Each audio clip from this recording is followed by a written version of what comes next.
Ready, ready, ready.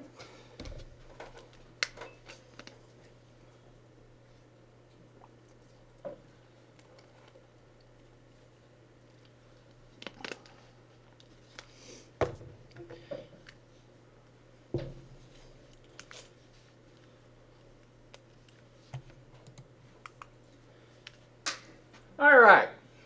We're going to talk about the data link layer tonight and the physical link. Or the physical. Is there a test? No. Okay. I was just giving you a hard time, Kristen. Just for that, I will give you a pop quiz, though. All right. After tonight, you'll be able to describe the data link layer, tell me what it's going to do, how it's going to transmit specific information. Anyone know what the protocol data unit is for this?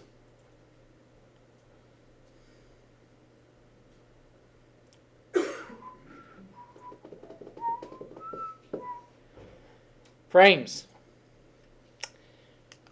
All right. What does the data link layer do? It takes all the layers above it, encapsulates it, and sends it on down to the physical layer. When it encapsulates it, it becomes a frame, right? The physical layer, you start dealing with your physical hardware. Also, with the data link, you have physical hardware, all right? We're going to talk the difference between the logical link control and the MAC, okay, or the media access control, not to be confused with the MAC address on a NIC, okay? What are some of the standards that we're going to deal with? Well, we're going to deal with the HDLC, or the high-level data link control layer, IEEE's, the 802.2s, 3s, 5, and 11s. You hardly ever deal with 5 anymore. ITU, the Q.922 and the 921, which are going to be your frame relays, your ISDNs. You'll see all those a lot more on your Layer 2 devices, Layer 2 switches from Cisco. And then your ANSI 3 Tango 9.5, okay? Well, what is the media access control? If I did not have control of a conversation, what's going to happen? You're going to hear a lot of noise on the line, right? You're going to have a lot of collisions. So what would happen if you have no control? You're going to have everyone sending out broadcast signals, sending out frames all the time, right? That's not going to do you any good. It'd be like all of you talking at once. No one's going to be able to hear anything. Well, they'll be able to hear it, but they won't understand it. Okay? What MAC does, or media access control, is it tells you to take turns. Brent, you're 1. You're 2, you're 3, you're 4, you're 5, you're 6, you're 7, you're 8, okay? So when I say 1, 2, Hey. 3. Hello. You see how it goes? Now, if I told them all to act without any control, what are they going to do? Hey, what's up? Hey. Okay, big difference, right? Hey, I actually got a response this time. I like that. Be quiet.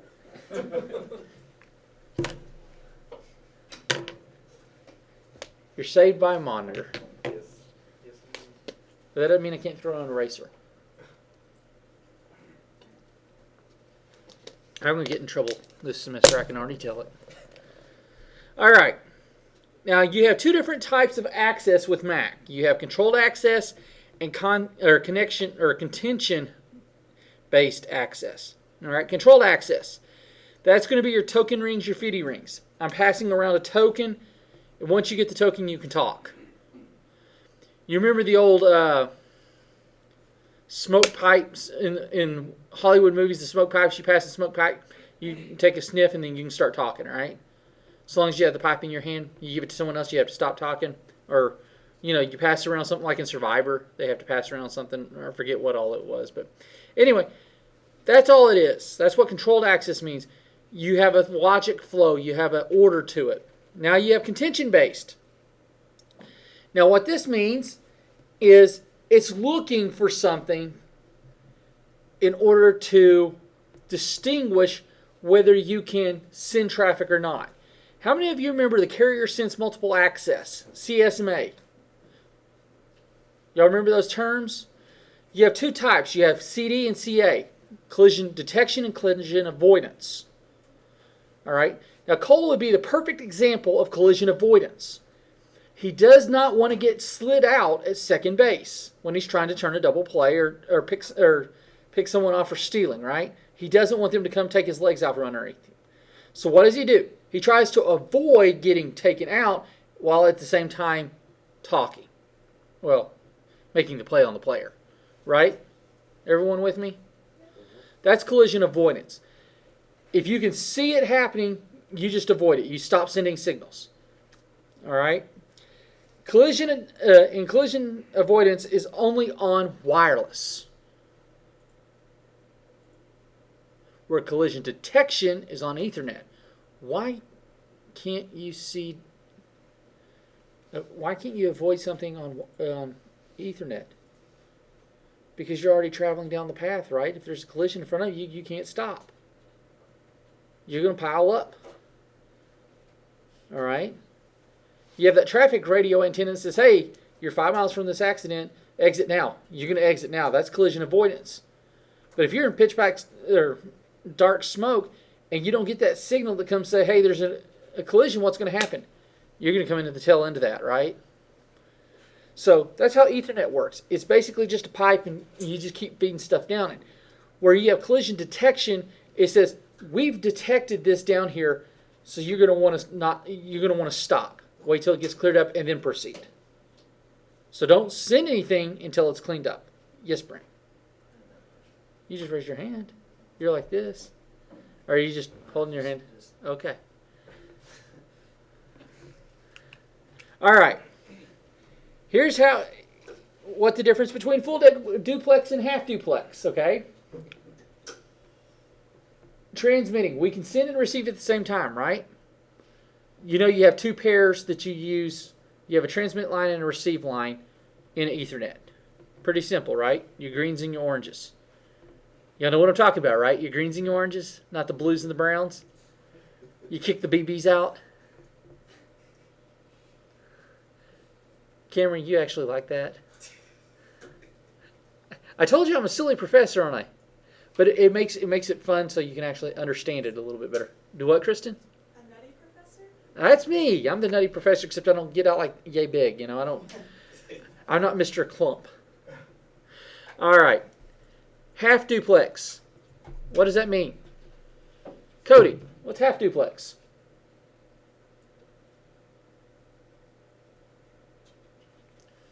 Means you only send or receive. That's right. You send a signal, you receive it. That's half duplex. Full duplex is I can send and receive it at the same time. I have the two channels open for communication. I can listen and talk. In today's society, I think we'll all operate at half duplex because it seems like we have to stop talking to listen.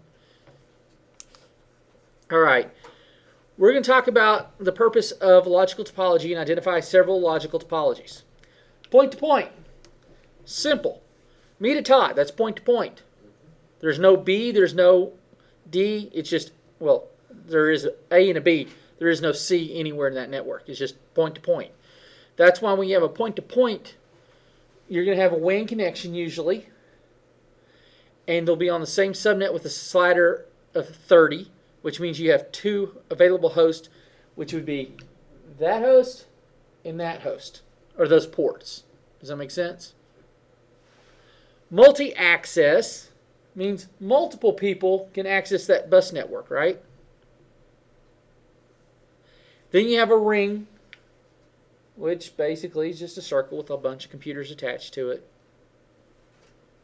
And that's all it is. So what's the difference between a token ring and a FDDI? And when I say FDDI, I'm not talking about 50 cents. Anyone know? Token ring is one loop. FDDI is two. FDDI allows the receiving going in the opposite direction. You'll have token ring, which always take you one going clockwise. FDDI adds a counterclockwise ring to it. So you can have your sent, huh? Will you spell what you're saying? FDDI, F-D-D-I, Okay. not F-I-T or F-I-F-T-Y. That would be 50, not It's 50. usually called biddy. 50, yes, 50 rings. Fiber, I forget what it's fiber something. Okay. They're based on fiber. All right, a logical point-to-point, source to destination. It can traverse a lot of different pieces of information, right? Goes through the cloud. So if I say, you hear the term PPTP, right? Point-to-point tunneling protocol. Does that make sense now? You have point A and point B, and that tunnel is only going from point A to point B. That's it. Data secure from point A to point B. I'm not going to say it again. Logical multi-access topology. Where would you want to use this topology?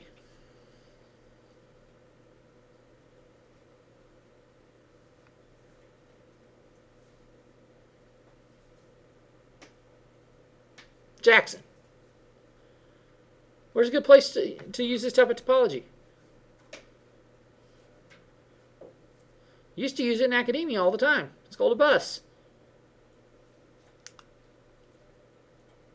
What about a logical ring?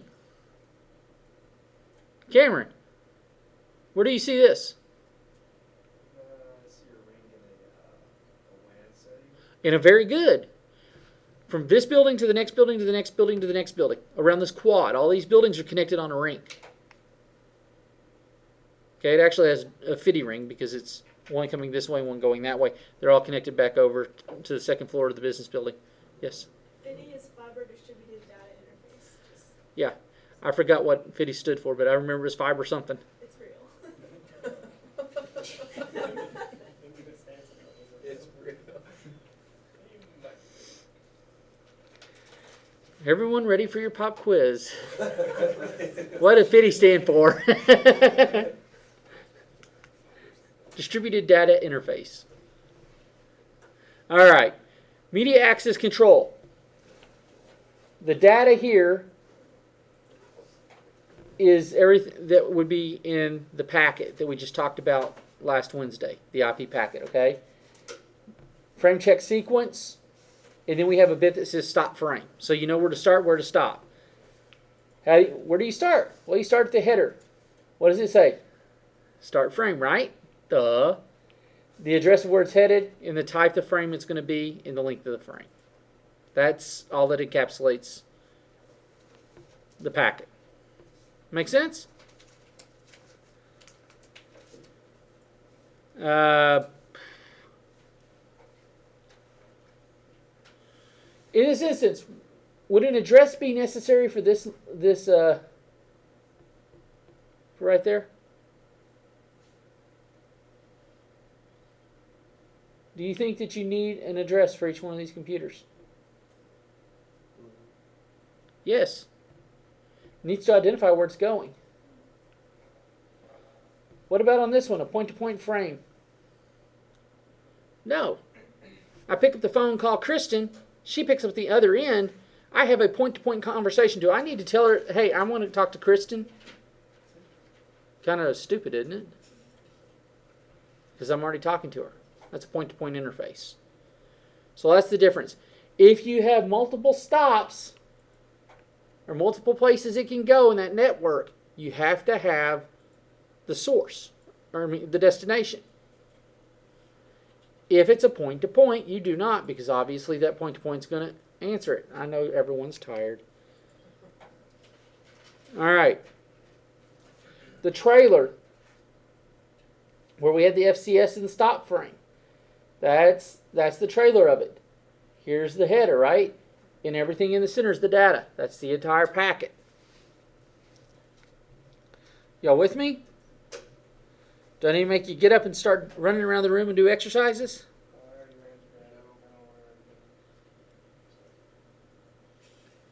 I think I did pretty good considering that's 18 minutes into class and we've already finished the first chapter. Y'all like this pace, huh? Don't you wish all the classes were this quick? Yes.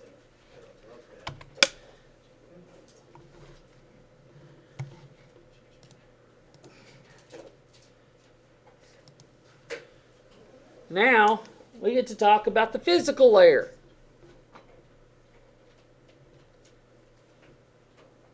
And Aaron's back there laughing.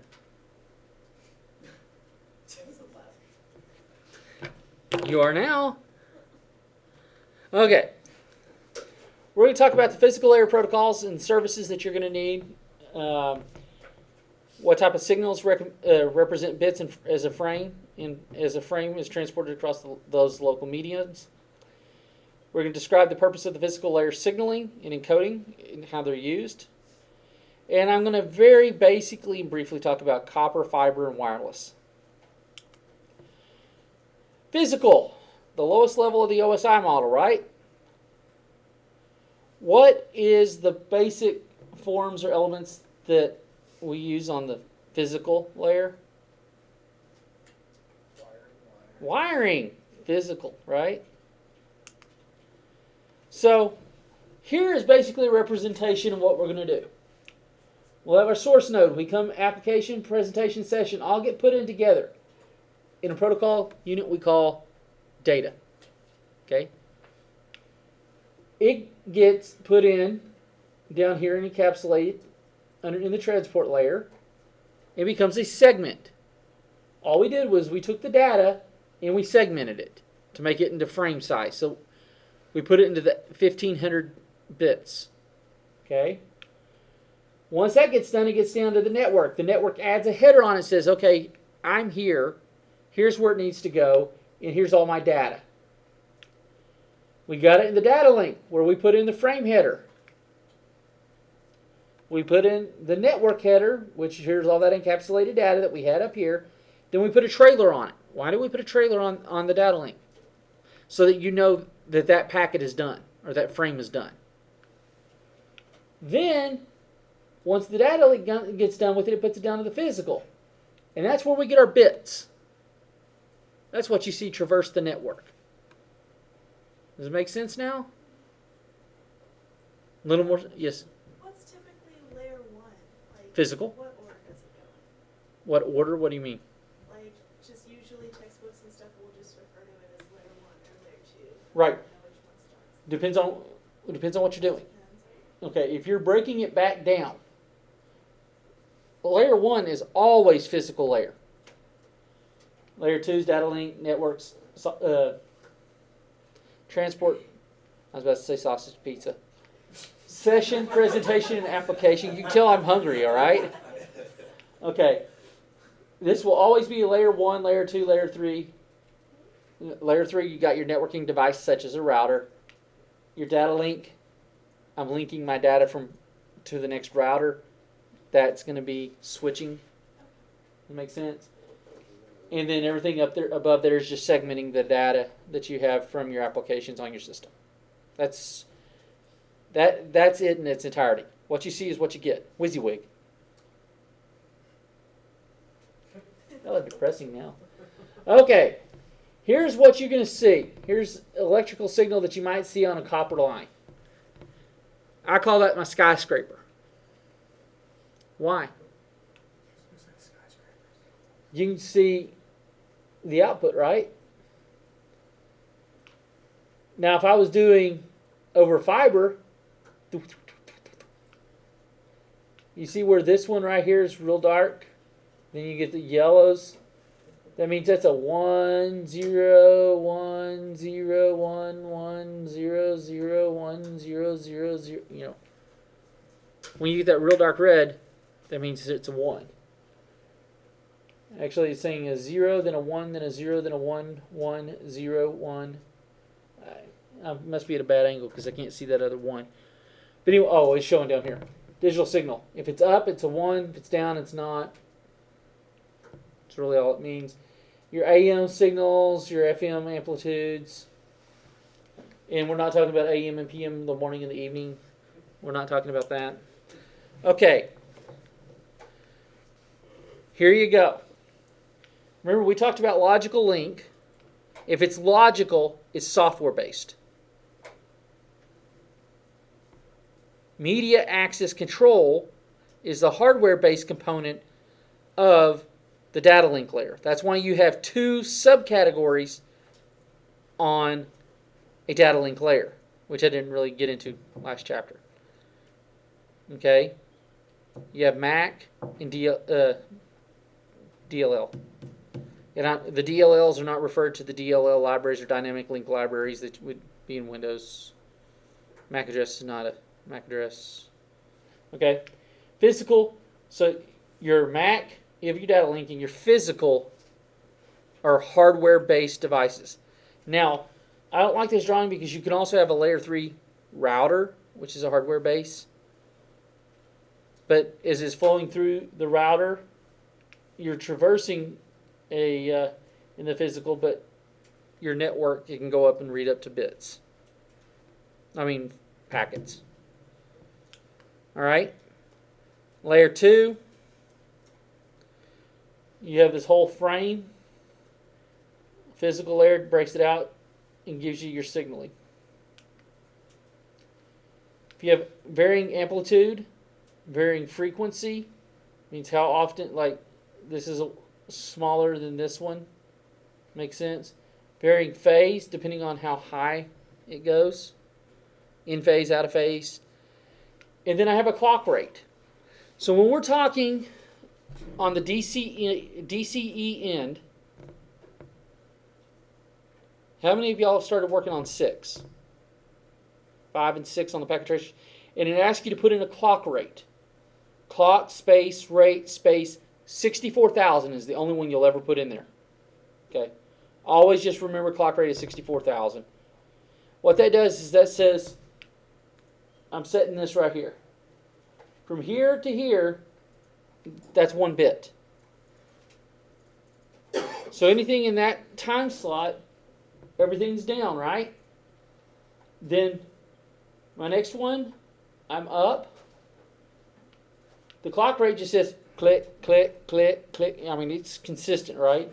So every time it comes back down, it's a second, if you will. Okay, just pretend that it's a second. So the first second, I don't send anything. Second, I send a 1, no, 1, 1, no, 1, 1. All right?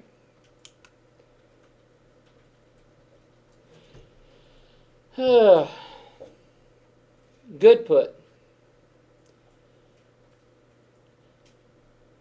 is basically the measure of the transfer of the usable data. You will not use the term again, so don't worry about it. Okay? That's after all the data has been, all the PDUs have been stripped off. Did it get changed? Good put. Does that make sense? Throughput is how much data gets through here, and that's how you measure your performance. All right. Hey, this looks familiar, doesn't it, Cody? Something like that. How would you like to have a bundle of that, of Cat 5, and try to figure out what line's what? Every day. Done that. Every day. Hey, at least this is under floor. Yeah. And not in the ceiling.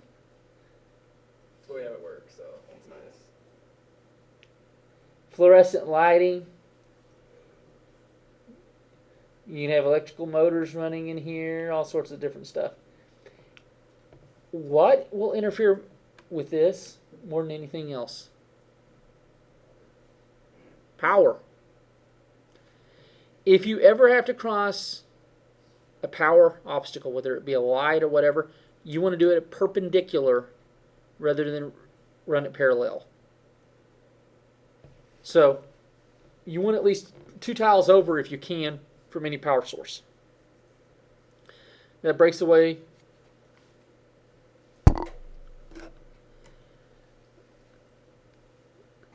the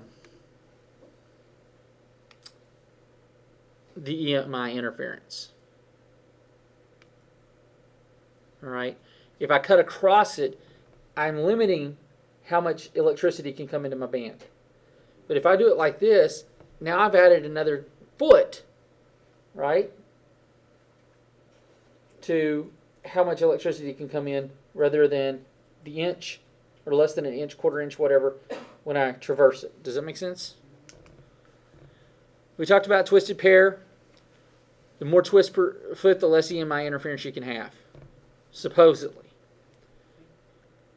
if it's shielded, plenum rated, high twisted pair, you're going to have less EMI interference than you are unshielded twisted pair, non-plenum rated, with fewer twists per foot. Okay? Coaxial cable. You're going to have an outer jacket. You're going to have that shielded twisted pair, shielded copper. Then you have a plastic insulation. By the way, that stuff hurts if you ever cut yourself with that. Mm-hmm. It does. And then you have the copper that's in the center of it. So that's why I just go to the store and buy those little strippers and yank it off and crank it down and do it. You have a BNC connector. Those are pain in the butts. The N-type and then the F-type. I like the F-type because you can just squeeze them down and it crimps it and you're done. Shielded twisted pair. You have the foil brand. You have that braided, the same thing you have here. And that stuff hurts. And then you have the jacket. Okay. Copper media safety. You want to make sure that there's no frays or anything in there. Don't make sure that no mouse is bitten it. And make sure that they don't pull it too tight through small spaces. Right, Cody? That would never happen anywhere. Had to go buy 2 switches because someone tore a cable in the middle Well, and caused signal attenuation. Fun stuff. Fiber.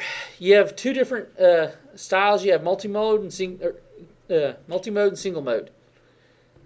Multi-mode is 30 microns thick. Can be up to 125 microns. Usually it's about 30 microns.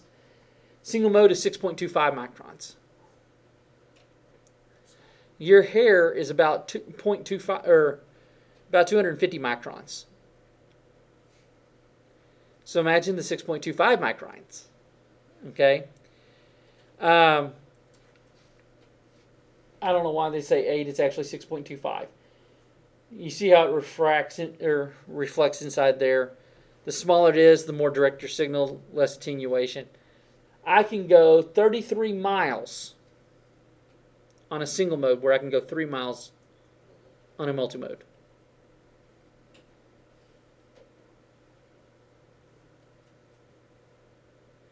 And they have never been able to test, as of yet, and put enough. There's not a machine in the world that can put enough bandwidth on a piece of fiber to know what the max bandwidth the fiber cable can hold.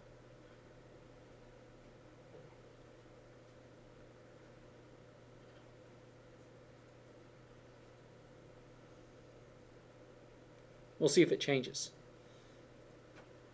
Now that we're in gigabit, 10 gig backbones, who knows? Because that was when it was just a 100 megabit backbone. So, wonder if we get to 100 gig backbone, if that would slow it down. Even though they're pushing 10 gig over copper now, which is, they said it'll never make a gig over copper. Yeah. And then you have wireless, the slowest of them all. And its data signals kind of look like a radio when you convert it, or if you've done any audio or digitizing any songs or whatever. That's what a data signal looks like. And the security risks, which will be really fun. Would y'all be okay with it if I added a different section into this class? A little bit more, talking about network security with Cisco network security. Maybe bring in a wireless pineapple and let us have a little fun. I get my play toys on Wednesday. I'm happy. You're going to have 3 different types of copper media connectors. You're going to have your 110 block, where you basically just punch them down the back of the patch panels. That's a 110 block. That looks awful familiar, doesn't it, Cody? And he did it wrong. Honestly, I did not. No, he did it wrong. What's wrong with that picture? It's too far away, and they all look the same color. No, here's the cable. That's the center. Yeah, that's all. He did that wrong. You always put the cable on the inside That and cable's- punch to the outside. That cable's just hanging there. You got it. Pull that right out. Unless he's laying on top and he's got right. Never mind. Then we have RJ45s. White, orange, orange, white, green, blue, white, blue, green, white, brown, brown.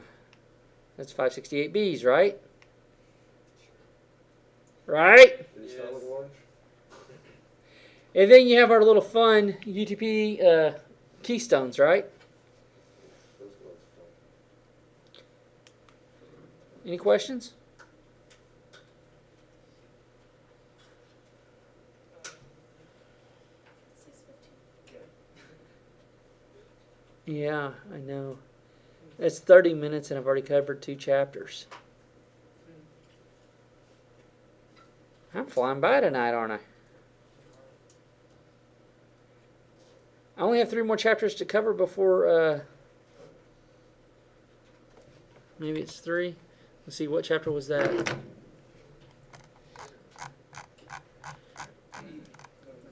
That was 8. All I have is 9, 10, and 11 to cover before spring break. Oh, you want to stop here? Very funny. All right. So, let's have a little fun. Let's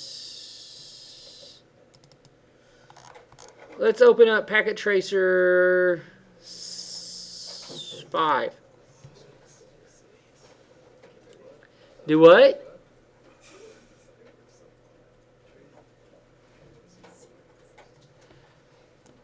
All right.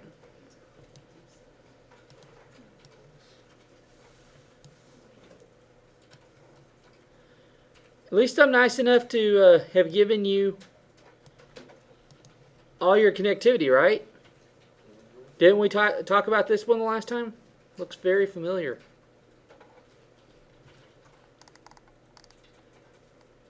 We just got to configure the interface, fast Ethernet 0, right? And it wanted you to go in here. It wanted you to put in the information right here, like 172.16.255.254 with a mask of that. That's all it wanted you to do for that one. And then I needed to go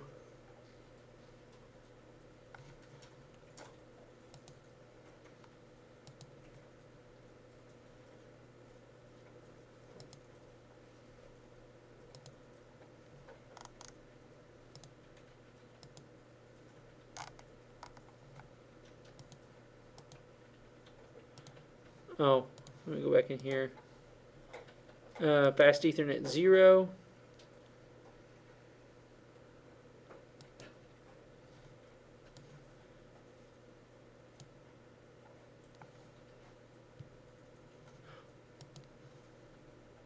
Okay, click on this, go to the config tab, under routing, static route. It wants me to add a 0, 0, 0, 0 and then the next hop of 10.10.10.6. Okay.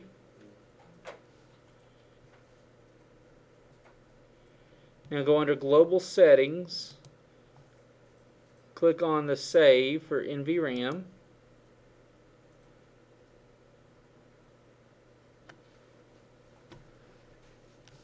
Did I miss something up here?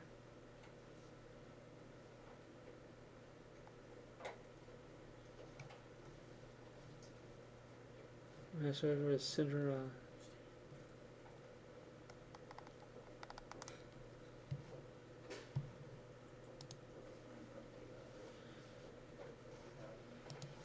I just want to see what it says that it needs us to do. Go back. Oh, port status. Okay, that makes sense. You might have to turn it on. Yeah. So let's go back into config here and turn on the port status, and then we're voila. Pretty simple if you follow the instructions, right? This is 5, right? That was 5. I get it. Well, I'd hope so. It's close. I want you to go ahead and start working on them until you get through. You can do up to chapter 8 now. Up through PT Skills 8.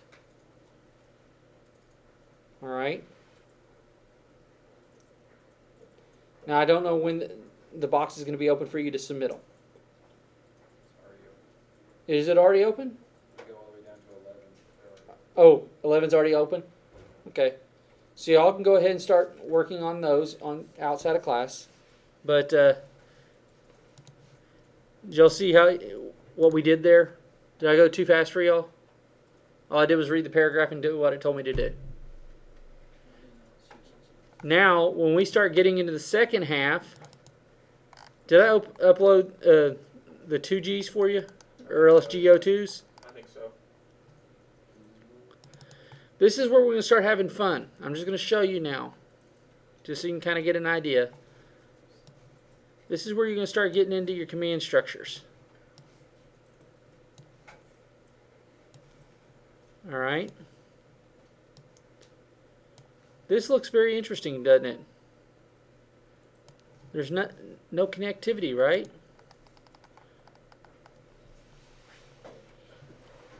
Guess what you get to do? You get to put all these on here by yourselves now. Hang on for a second. Here's all the stuff you get to configure. Piece of cake. There's 58 things you have to configure. Still. Your final exam is going to have 250, so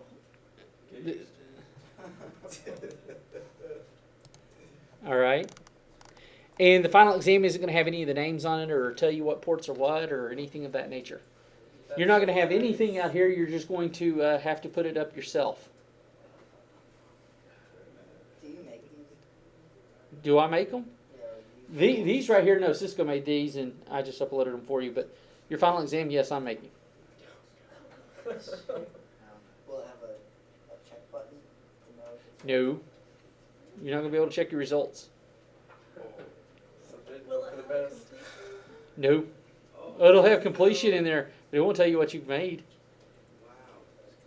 Well, at least have the little green lights between each. Yes, now those will come on. That's a plus. Remember, I'm looking for you to understand the concepts, not necessarily to be a master at them. Will it be in English? Now I'm going to put it in German for you. in English? Pig Latin. Like English right now. Do it. Latin isn't that hard to read. I may put it in Hebrew, so you better watch it. Then your whole class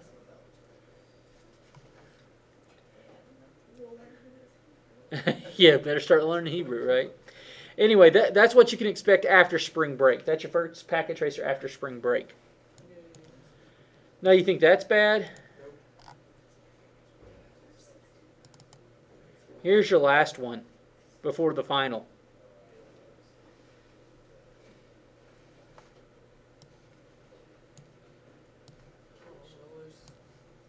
Lots of red.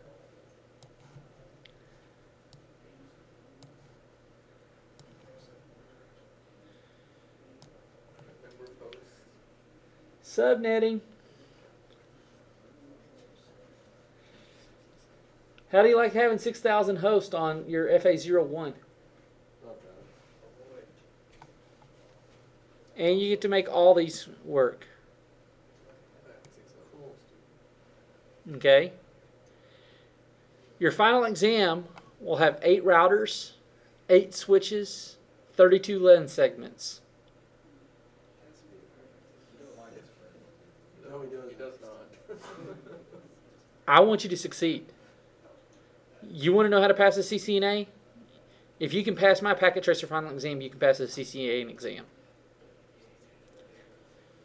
You want to know what the CCNA exam consists of? The scenarios? I'll be honest with you. Do you really want to know? You have 3 routers that are interconnected. One has everything correct on it. One has things that are on there that are not correct. And one has nothing. Make it work. You have 20 minutes. You have an hour for the test, and there's 60 questions on the test. And you have 2 scenarios. So do you want to spend a minute on each question? No, you'd run out of time. You wouldn't have time for the scenarios. So if I say, what's the PDU for the data link layer? We just covered it tonight. What is it? Frame. Frames. What is it for transport layer? Nope. It's network. What's the next one? Come on. Transport layer. Where is it? 4th layer, right? The middle of the guys. Everything above it is data, right? So what does it do? We talked about it tonight. It segments it.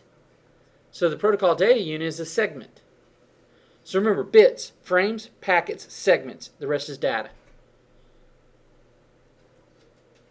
So when I ask you as part of a question on your final exam in here, what are the 7 protocol data units? And put them in order with the OSI model. What are you going to do? Layer 1, physical. What is it? Bits. Layer 2, data link. Layer 3, network. Layer 4, transport. Segments. Layer 5, 6, and 7, Data. data. Data, data, data. There you go. Pretty easy, right? Have I really thrown you off for a loop tonight? When we start getting into here, I'm going to go and teach you VLSM even more than what they did in the chapters, and we'll go break it down.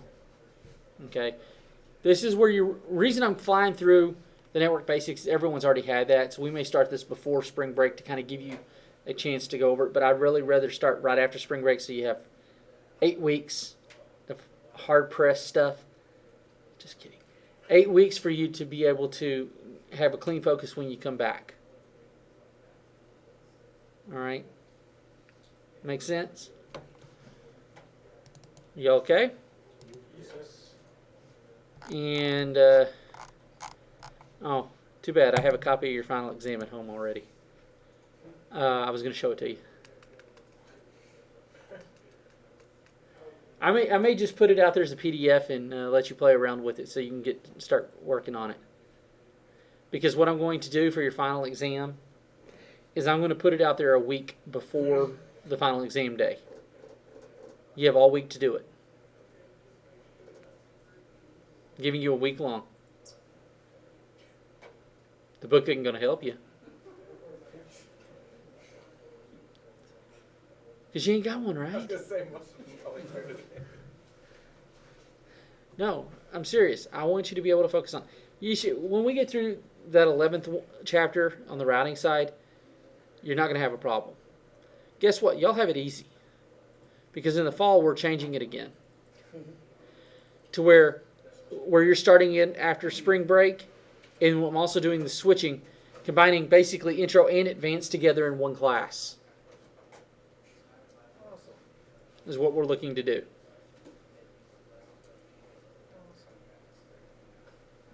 So the people that are going to have it in the fall, they get to start out with that first packet tracer I just showed you.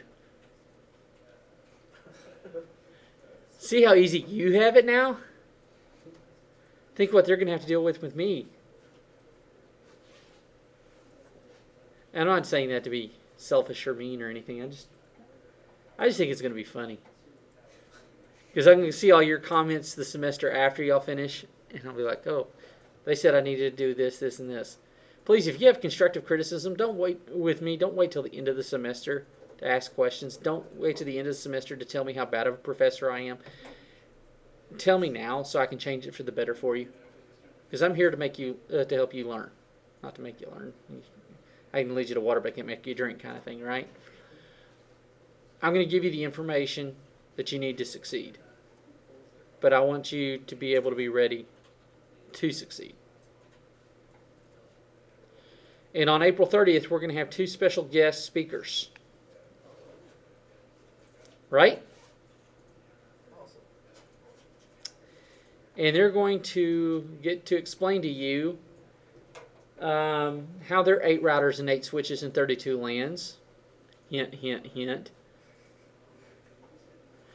are going to look very closely to your final exam, hint, hint, hint.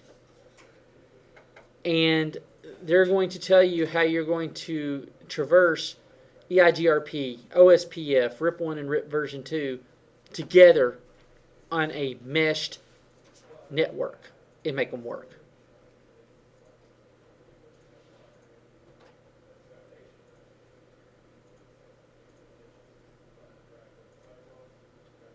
Fun stuff, huh? Any questions, items, concerns, gripes, ones, complaints? I probably should have asked that before I started, right? Y'all liking this class? Oh, just making sure. Don't have to bite my head off. I want you to feel free to come tell me, email me.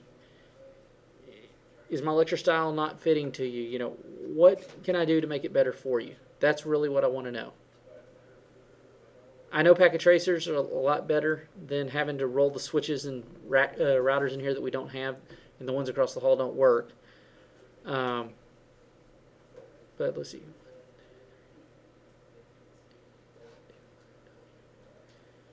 I've taken this class from 24 students down to 14. That's pretty good.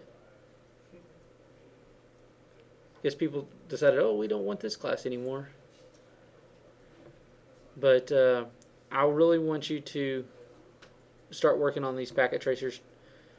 And do y'all want me to go ahead and just do through 11 next week and be done with it, and then we can start a little bit more focus from here on the rest of the semester on the routing? Give you a little bit more than the 8 weeks, since probably none of you have ever touched a Cisco switch other than maybe Cody and Todd. Anyone else have touched a switch? Maybe Anthony, have you touched any?